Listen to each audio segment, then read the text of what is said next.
What's good, YouTube? And welcome to the house. You're truly part of the woke squad if you came in time for the version of this video without audio. I've got a brand new microphone set up for the streams and it was muted, and now my soundboard is set to be my default microphone once again. Sorry about that, guys, but here's the spicy new Cyber Dragon trap card that's pretty darn good. Let's go ahead and just straight up go into it. Cyber Overflow is a normal trap card, and you can only use each effective cybernetic overflow once per turn. I like that it's not either or, you get to use both if the second effect's requirement should be fulfilled. The first effect, banish any number of Cyber Dragon from your hand, graveyard, or face up that you control with different levels. Then destroy that many cards your opponent controls.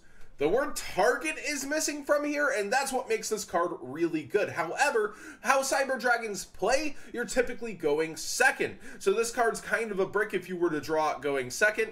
You might play one in the main deck since it's searchable, but in my opinion, it's more of a side card for when your better opponents are going to make you go first, and then you want to set up with your Infinity and set removal slash Solemns and that kind of stuff in your back row. So that's kind of where it lies, in my opinion. A heavily sided card. I would side multiple, if not maximum amounts, when you know you're going to have to go first. Because you have all the removal in the world. You have Mega Fleet, you have Infinity, you just have so many options for dealing with your opponent's cards as it is. So this card, a little bit redundant for the deck for its first effect, but it is really good reactive support that Cyber Dragons didn't have before. That's pretty good, and it should be as a cybernetic card searchable by core.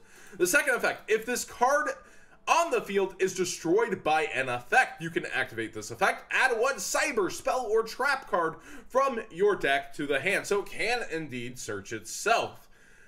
I don't know how often it's going to be destroyed though. Most of the time it's going to be forced by, I would assume, Cosmic Cyclone, which is kind of the go-to spell and trap destruction. Some decks do Twin Twisters to try to take care of multiple back row, but I think a lot of people aren't going to go for that, knowing that Cyber Dragons have that support.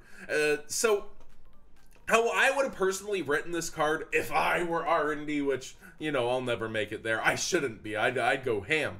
I would say if this card is in the graveyard, except for the turn it's sent, you can banish this card and then search a spell or trap except for itself.